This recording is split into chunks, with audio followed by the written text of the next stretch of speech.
Good morning, or depending on when you're listening to this, good afternoon, good evening, or good night. My name's Ross and I was taught how to voice for radio, so I've made some videos. This is from Newport Regionals, the very first regionals in the UK just 3 days after Breakthrough was made legal. So these are the first really big tournaments around where the Breakthrough, the new set, will be legal. So you can learn about the new cards, the new decks, and the new strategies by watching these videos. I should thank the lovely Deborah Richards, who not only put on this tournament, but she let me record and she made it really easy for me to do so at the same time. So thank you very much to her. We are in the format X and Y to Ancient Origins, and we are playing 6 rounds of 50-minute best of 3. Alright, ladies and gentlemen, so instead of a Masters round 3, we are going to flick over to Seniors. On the left, we have got Josh Richards, and he is going to be playing a Tyrantrum deck with Bronzong and all of that. And on the right, we have Seb Simmons, who is going to be playing, I believe, Manectric Bats, if I remember correctly. Yes, it is Manectric Bats. We can see both Lightning Energy and Level Ball in his hand there. Now, you might remember Seb Simmons. He was on my video just about a week ago. I recorded the Seniors final from London Regionals. I recorded it. I live commentated that bad boy. And we saw Seb Simmons win the Seniors. So yes, it's Seniors, but we've got 2 very, very high level Seniors here. So we're going to see hopefully a very good game here. So as they start off, it looks like Seb has won the flip and he gets to go first. He's got a Zubat start to Josh's Tyrantrum. Oh, and straight away we see a Headringer. Remember, that is a Team Flare tool, so it affects your opponent's Pokemon, and it increases the attack cost of Tyrantrum's attack by 1 card. And we see a Level Ball come down there. As I said, there was one in his hand, and he gets a second Zubat. And why wouldn't he? We've seen in a couple of tournaments now that what we really want to see with these Bats decks is getting a lot of Bats out as soon as possible. So he does have to dump a Golbat there, which is unfortunate, but he gets a Muscle Band on the active Zubat, and he gets a Manectric on the bench. He is going to want an energy to attach, but it doesn't look like he's got one, unfortunately. Does kill a Headringer there, which is unfortunate. Obviously, he wants the Headringer, but as you find a lot of the time with this game, if you want to get a Pokemon out, sometimes you just have to accept the fact that you're going to have to lose things like Headringer. Plus, if Josh doesn't put down another EX, then he's not going to have, that Headringer is going to do nothing. And Headringer is a card he can't get out of his hand this turn, so it does make sense to get rid of it so that he can use a Shaman. And we see a Level Ball coming down there for a third Zubat. This is a really, really good start from Seb here, though he does still need the Lightning Energy so that he can start going with Manectric next turn. Remember that Manectric does 120 damage if the Pokemon he is attacking has a tool attached, 60 if it doesn't. So having that Headringer on the Tyrantrum will allow it to do more damage, but he needs 2 energy to do the big attack with Manectric, and he doesn't get a turn 1 energy drop. So a little break there from Josh, who now he's playing his own Level Ball, and it looks like he's got a double Bronzor going on. He's going to try and get the Bronzong out. That is a stage 1 Pokemon that allows you to take a Metal Energy from your discard pile and attach it to one of your benched Pokemon. Like, for argument's sake, a Tyrantrum EX. Although Tyrantrum needs 4 energy to begin with, and with that Headringer he needs 5. But when he gets all of that, he does 190 damage, as we see another Level Ball coming down from Josh there. And if you put a Muscle Band on that Tyrantrum, he will do 210 damage, and that will be enough to one-hit KO a Mega Manectric. So Josh certainly has some options here. If he can get a Tyrantrum rolling, he can run through Seb's entire deck without much problem. What Seb really wants to do is get his Mega Manectric out, which only hits for 110 damage, or his regular, which hits for 120, but also he can use those bats to take it from 120 up to 180. And that is Oh, we actually see 3 Bronzor down there. Had Seb been able to get an energy on the Manectric, he'd be able to hit for 120 with the Manectric next turn. And had he got 3 Golbats out, a big ass considering we know there's one in the discard pile, he would actually be able to KO that Tyrantrum next turn. Because he'd be doing 20 for each Golbat plus 120 for the Manectric. So the Battle Compressor gets rid of a couple of metal energy. As I've said, he's going to want to use Bronzong to recover them onto a benched Pokemon. And he gets a Professor Birch as well. As we've said in a lot of these videos, what he's going to want to do is use a VS Seeker to grab the Professor's Birch so that he can, and he's going to do that right now, so that he can then use the Professor's Birch. And it's a really good thing that we see from a lot of Pokemon right now.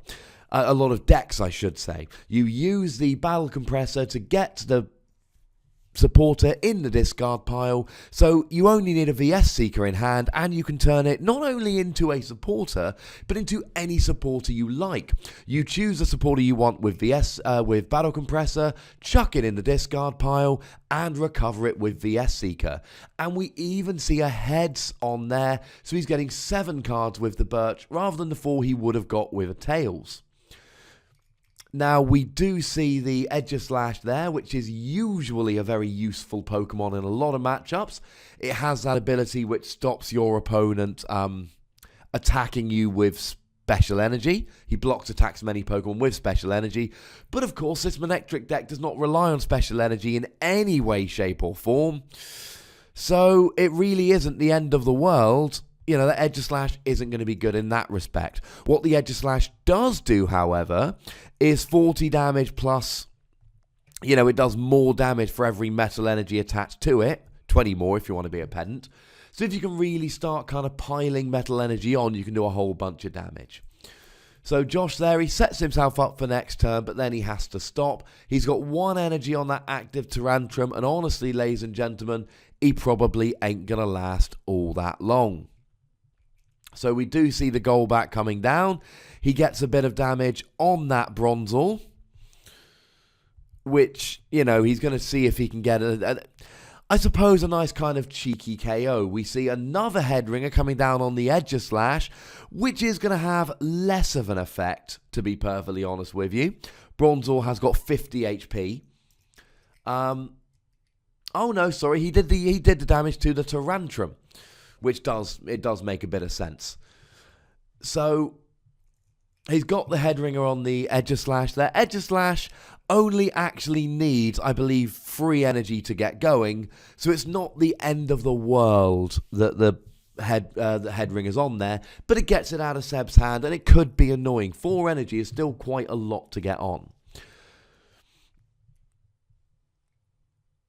Now, what Seb could have done, and I don't think it was the strongest play, what he could have done is used either of the Golbats, both the Golbats, to put 40 damage onto a Bronzor, and then actually use Golbat's attack to do 10 damage to each of the bench Pokemon, and that would have KO'd one of the Bronzor. Not the best play, certainly, because, you know, like I've said, he needs to get the energy on the Manectric. He needs to get that Manectric up and rolling.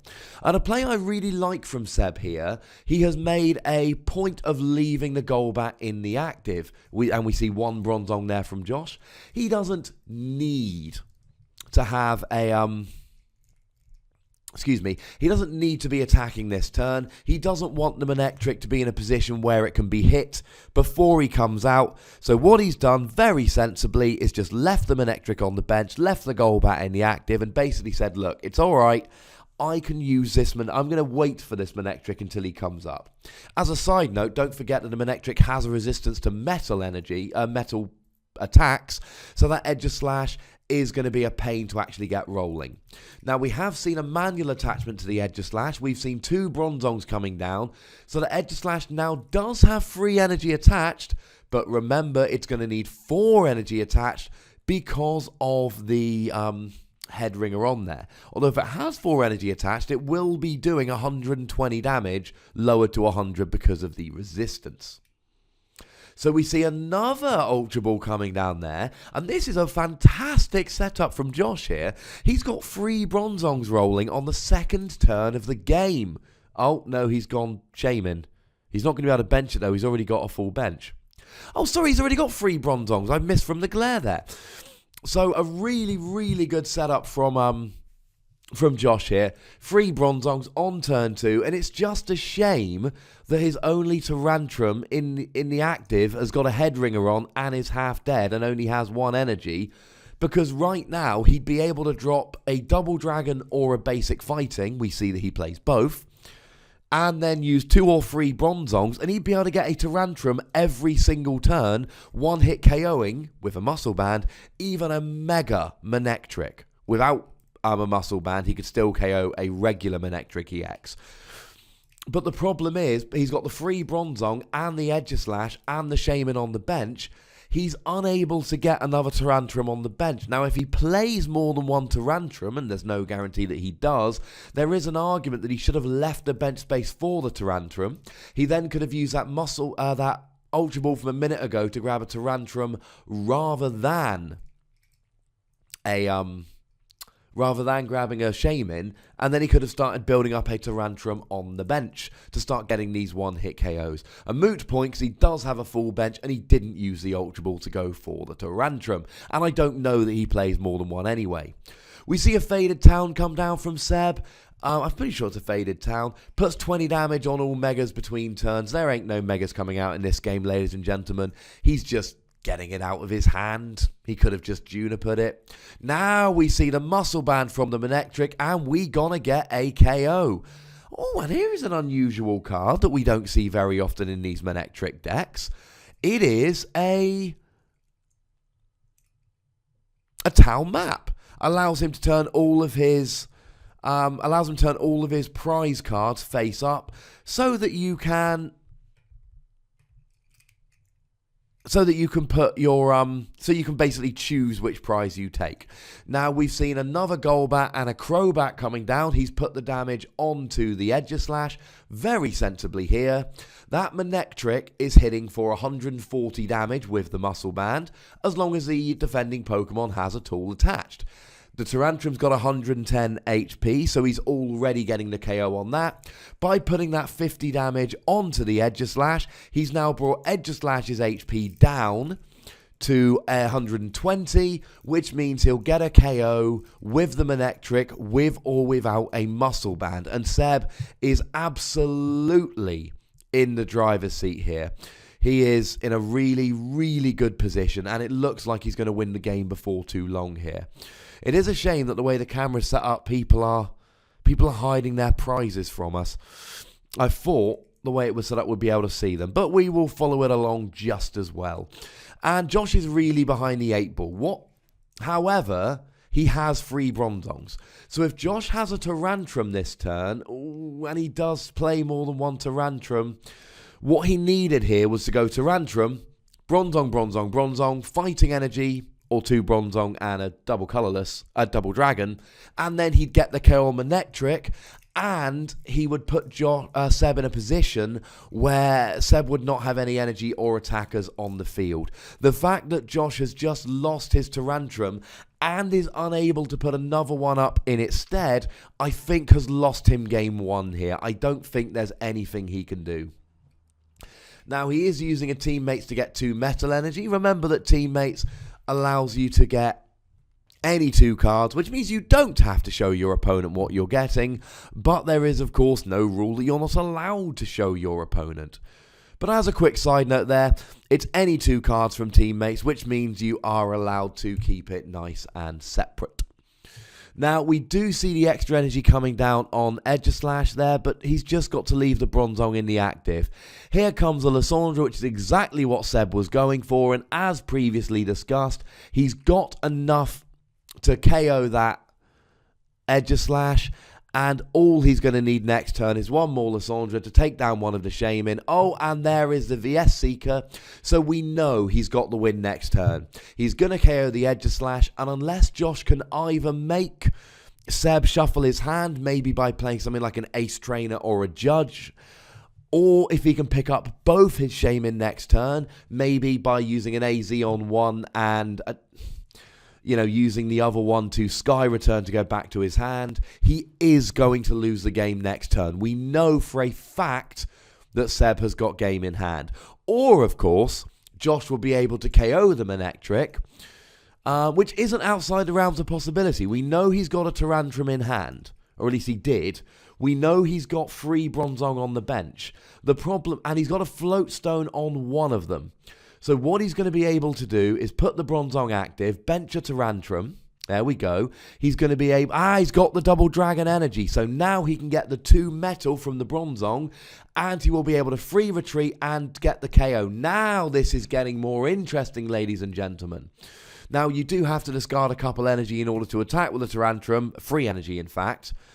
But he did use a treble Bronzong there in order to do so. Now, remember that Bronzong can only accelerate energy to benched Pokemon, so he is going to have to get that Bronzong out of the active by playing something like a Switch or a Super Scoop Up or something of that nature. But if he can start streaming KOs, he's looking pretty good here. Here's the problem. I don't know that Seb doesn't have the KO here. We know he can do 30 with the Crobat. He might be able to KO this Shaymin just as is. And he is going to be able to do so. He's got all of the bats, and he's just going to be able to skill dive with the active Crobat to get the KO on the Shaymin. And that's going to be game. So a really nice last turn from Seb there. That was always a possibility. I just didn't know what his hand was. He was obviously, really in control there. So we've seen that there is a possibility. This isn't an unwinnable matchup from on Josh's side by any stretch of the imagination. But Seb clearly has a very fast, very consistent deck. And you saw what he was able to do with the bats there. He got the bats out very, very quickly. And what I really liked about Seb's play, and I'm not just saying this because Seb's dad wrote a very nice Facebook post after the final of London Regionals, what was really good about Seb there, and this is something that a lot of players could do a lot more conscientiously, he didn't play down the bats until he needed them. You saw on that last turn, he played down something like 3 or 4 bats in order to get enough damage onto Josh's side of the field to skill dive with the Crobat. And there are a lot of games I've played or watched where people, including myself at times, have dropped down the bats a little bit too early in a situation where you don't need the damage. Now, obviously, if you're going to play a Sycamore and you're going to discard them anyway, then yes, but otherwise, it's not something that you really need to do. Although, rather than being too nice, I should point out that there was one turn where Seb dropped a Golbat and a Crobat onto an Edgeslash, doing 50 damage, and then hit it for 140 the following turn, where he only needed to drop the Crobat in order to do the damage, and he could have dropped the Golbat somewhere else. There we go.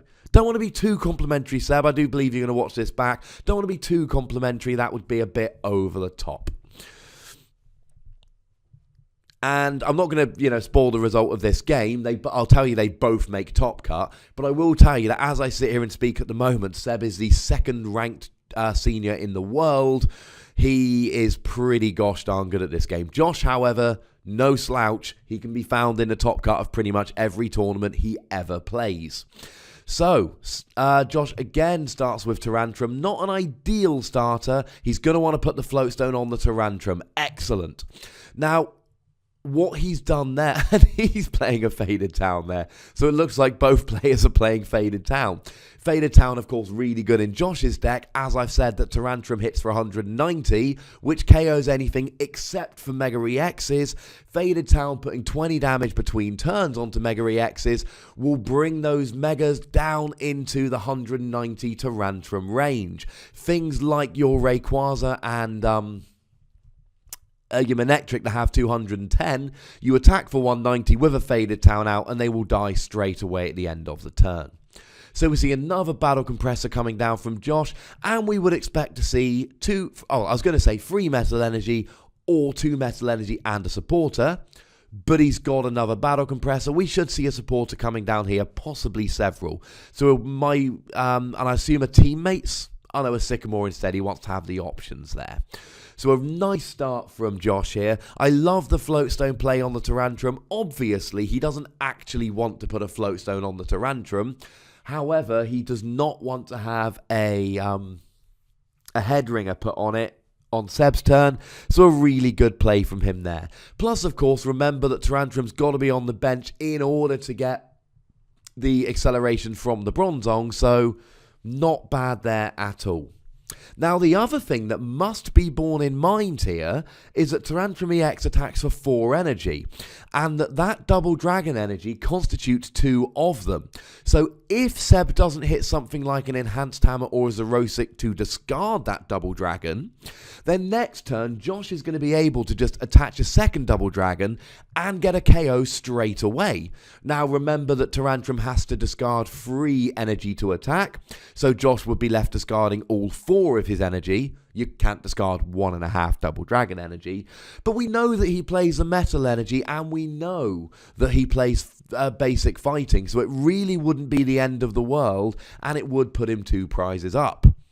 However, we do see a problem here, and that is that Josh, he played those 2 battle compressors, he got the double dragon, he got the float stone, he didn't get much. And that's a problem.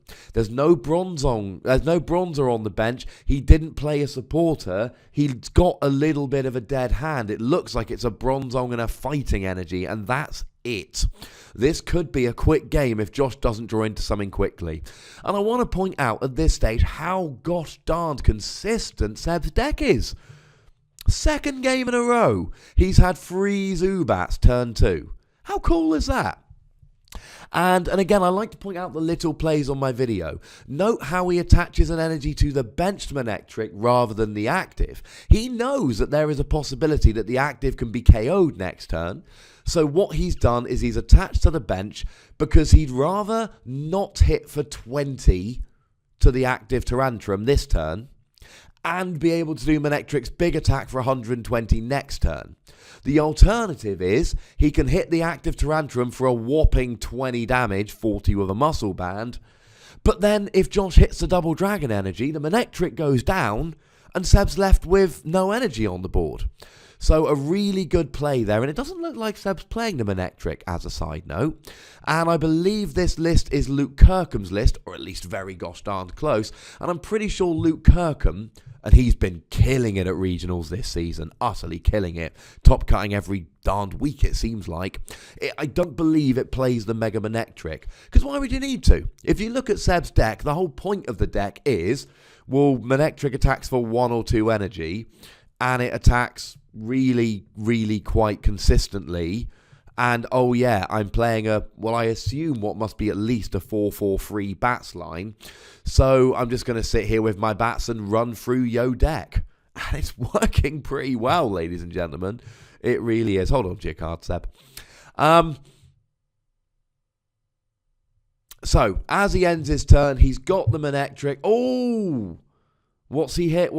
Oh, he top decks an Ultra Ball. That is really, really good from Josh. He's got the top deck. Now we might see something rolling. He's hit the Shaman. There is, and I don't think it's a high chance, but there's an outside chance here he hits Lysandra Double Dragon Energy, in which case he would be able to drag that Manectric active and get the KO, which would just be wonderful. So here comes the He's got the double dragon. He's got the Sycamore. Oh. And here's the problem. Now he's got the KO, but I don't think it really matters. He needs a setup more than the KO.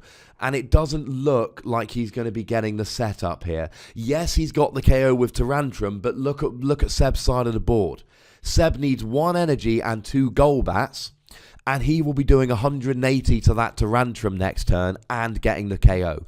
Tyrantrum's got a tool attached, which means the 2 energy Manectric will be doing 120. Add the muscle band is 140, which will leave Tyrantrum on 40 HP, and that means that all Seb needs to do is drop 2 Golbats, and he's sorted.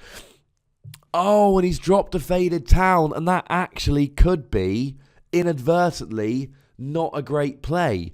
Because, and there's no way of him knowing this. Oh, sorry, it's a Lugia. I thought I saw a Parallel City there. Looks like it was a Lugia instead. Remember, Lugia is weak to lightning, so that Lugia needs to go in the discard. So here, he can get a bronzor, but he needs 2. If he gets 2 bronzors here, then he can, next turn, he can double Bronzong ability and attach a double dragon, assuming he plays a third, and he's sorted. Now, there is a parallel city. Now, did he play that Faded Town this turn? I think he might have played that Faded Town this turn. Now, again, it's not something I can check right this second. I can go back and check at the end of the game and put it in the comments or put a thing on the end. I think he might have played that Faded Town this turn. I could be wrong. I might be wrong about that. Actually, I think I am, because he just played the Shaman earlier and he would have drawn. So, no, I think I am wrong about that. So I really like the play of that parallel city here. That was really, really good, forcing him to at least discard one of his bats. Oh, that's a nice play. What he did there was he played down the Golbat to do the 20 damage. He then played an AZ to pick up the Golbat so that he could play the same Golbat onto a second Zubat, because he had 2 out. So he actually used a combination of one Golbat and an AZ to play the Golbat, to play the same Golbat twice, so that he could get the KO on the active Tyrantrum. And these are the kind of plays that make Seb such a good senior. And I mean, he's going to be going to Worlds. He's almost certainly going to be getting a top 22 and a paid invite. Look out, ladies and gentlemen. If you're a senior and you're watching this, and I know I have a whole bunch of seniors that do watch my videos, if you are a senior and you're watching this and you're going to be going to Worlds, look out for Seb. He's coming for you. And I don't want to take anything past Josh. Josh is a very, very good player. Like I say, often top cutting, really skilled player. I don't want to take anything away from him. It just so happens that in this game, it's these little plays that Seb is coming out with over and over again, which and they are the difference in the game here. Josh has got a really good deck, a really consistent deck, and he's playing it very, very well indeed. The problem is he's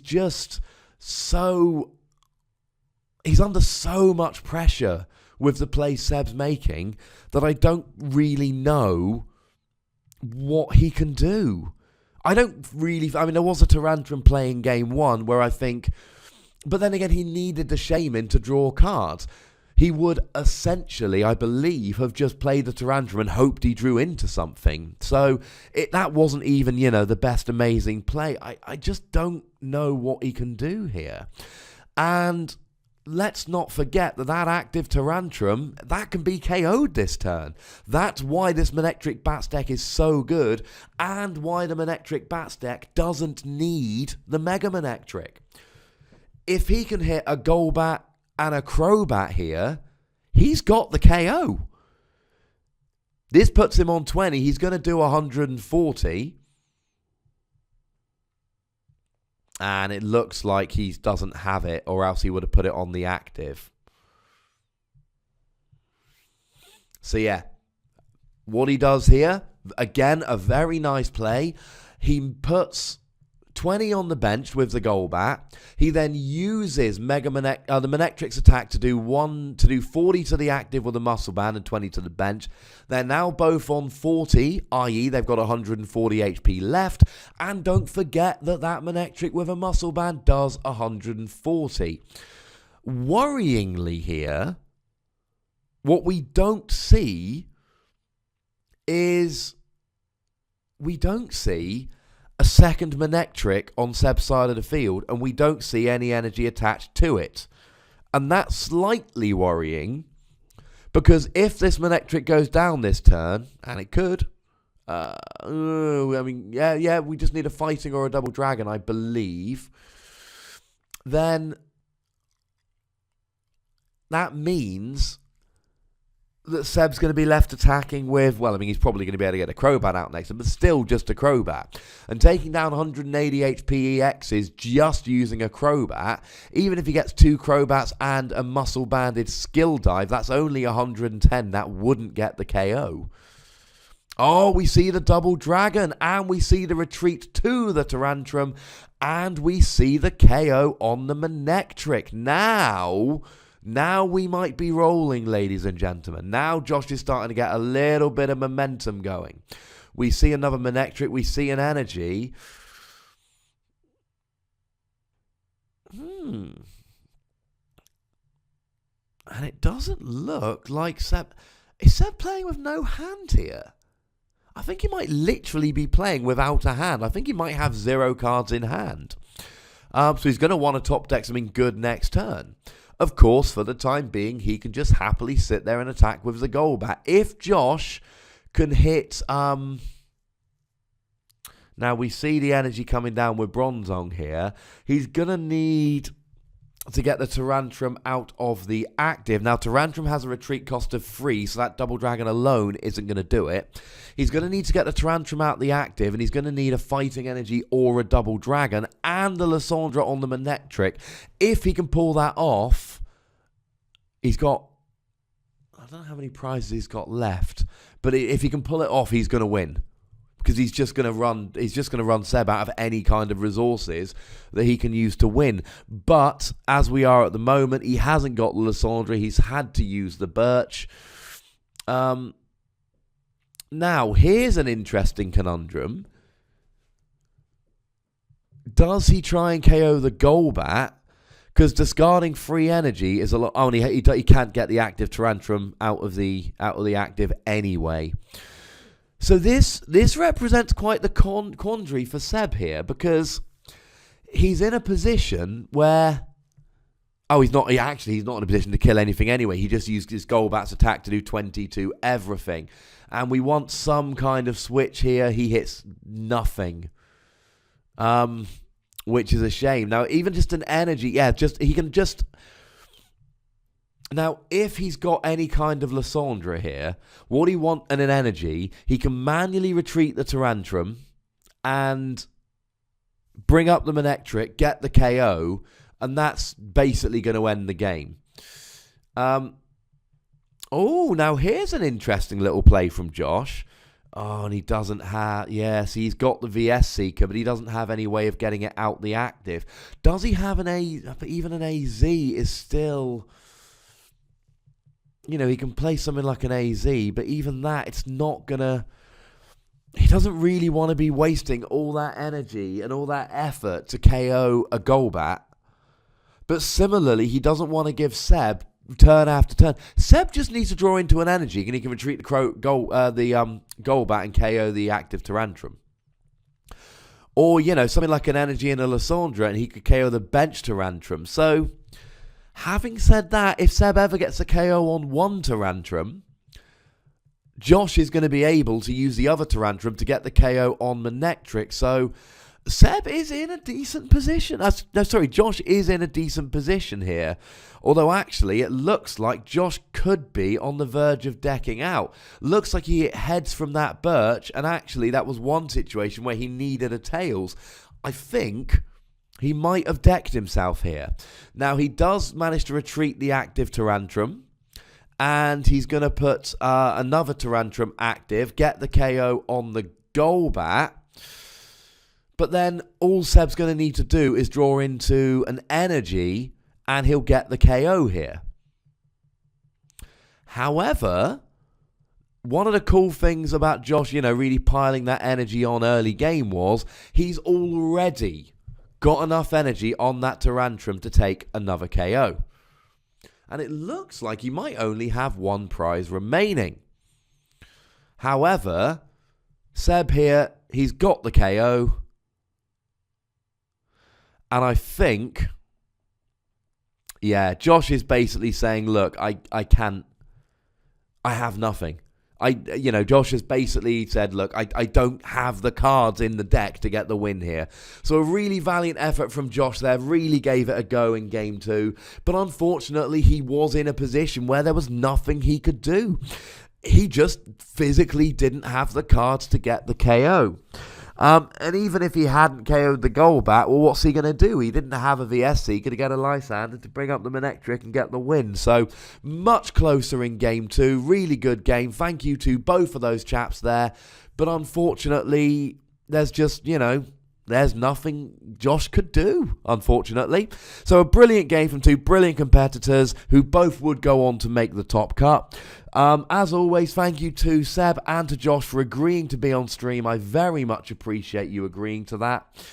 And yeah, thank you to Deborah Richards for running the tournament, for allowing me to record, and for making it very easy for me to record.